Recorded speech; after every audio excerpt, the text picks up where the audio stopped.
mushy baddies are out there. And I'm just going to leave that right there.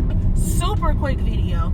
We are going to talk about spiritual connection. There's a lot of people who practice whatever religion or spiritual connection, however they see fit. You got your earthy people, your crystal people, you got your people who are like super anti-church, super anti any denomination. We have, you know, Islam, Nation of Islam, whatever spiritual practice you have, there are a lot of things that people are integrated with. However, when it comes to like a spiritual connection and using mushrooms to heighten that or intensify it or incorporate that into whatever you already believe, there are a few tangents I want to explore. Number one, what is your starting point? There's a lot of people who like, no, I want to have a spiritual journey.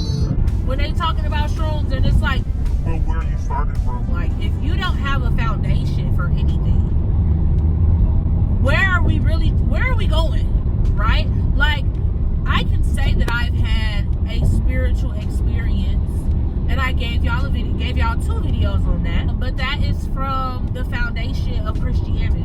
That is from a UCC perspective, a United Church of Christ. Kojic, Church of God in Christ would be different. A Baptist would be different, right? A Pentecostal would be different, right? If your base is Buddhism, that's gonna be, again, it's gonna be different, because my question really is getting at, like, where is the alignment? The experience versus doing the work on the inside that is necessary has to be in alignment. And if it is not, then that's going to significantly weigh and impact the way in which you have whatever kind of spiritual experience you are seeking. Also, my next question is, what are you trying to tap into?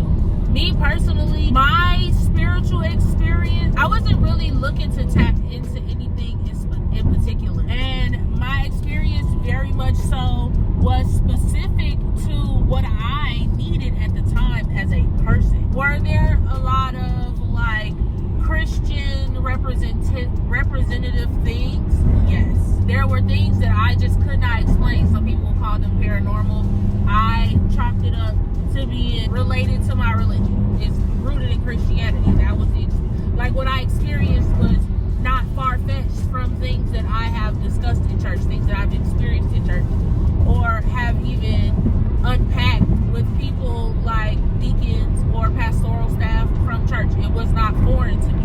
It was very familiar, but it was rooted in my experience with church. But what I needed at the time as a person was my grandfather. I needed reassurance. There were ways that I was feeling, and I started that whole thing off by praying about the things that I was worried about. That was my foundation, right? And so, you know, people were like, no, I want to have a spiritual experience. I want to have a spiritual experience. Okay, but then my next follow-up question is, what are you looking for? I wasn't looking for nothing. I said, whatever's going to come is going to come. Whatever's going to happen is going to happen. I'm open to it. And if I need to respond, or if something sits with me that I need to let marinate, that's what's finna happen. I wasn't like, oh no, I'm finna lay this out and this is what we finna do. No, I didn't have no plan. Like, and if you, like, as a person with a background and foundation in Christianity, it's like you could think you gonna make a plan. Yeah, make a plan.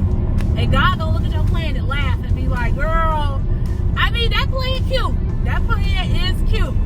But I got something else for you. That's why I keep saying, like, if it's in alignment, it's in alignment. If it's not, it's not.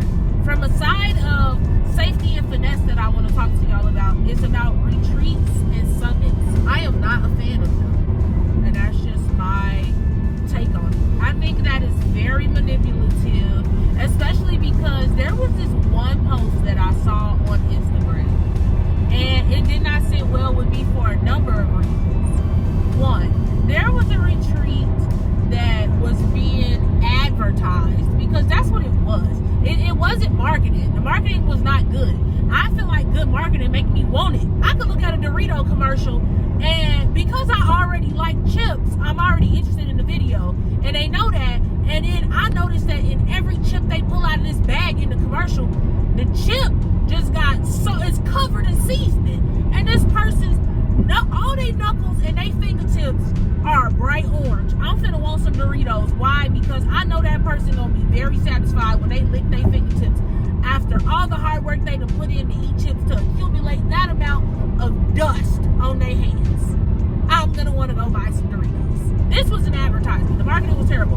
What I saw, I would not want to participate in. There's a video where like they're like, oh, we would love for you to attend our mushroom summit, blah blah blah, and it's people laying on like what looks like yoga mats, and people are like screaming. Some people are crying. It looks like a fucking exorcism in a very aesthetically pleasing place with these white people walking around playing a sound bowl, and people are screaming and laying on the ground.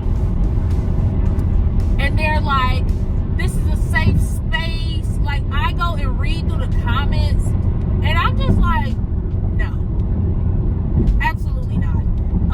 Second of all, everybody's experience with mushrooms is not going to be like that. And that's not to say that some people don't have that experience, but I believe less than the majority of what I see on social media.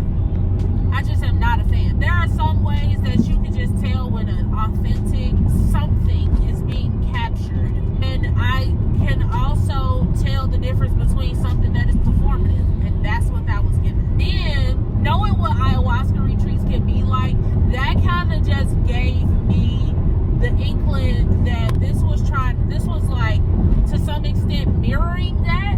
But ayahuasca is a much more intense experience from the research that I've done. Also, there are places where people do this and they're like, oh, come to California to do it. Oh, come to Peru. Come to Mexico. Come to, right? And so I'm just like, okay, I like to travel, but I'm just not a fan of people selling an experience like that. There was this one lady who on TikTok, she was talking about this retreat, 3-week retreat. What it sounded like to me was week 1 was 2-hour therapy sessions, once per day. The second week is when you travel to go to the actual retreat where you are integrating whatever you got going, where you integrate and you're in a group setting and all this stuff like that. And then week 3 is more therapy sessions, and she's charging $10,000.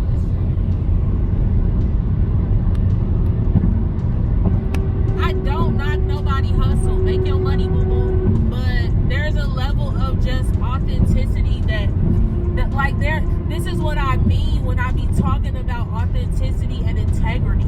Some people are more focused on doing something for $1. They are finessing people. They're trying to promise you this experience. They're trying to guarantee you this connection that's just not there.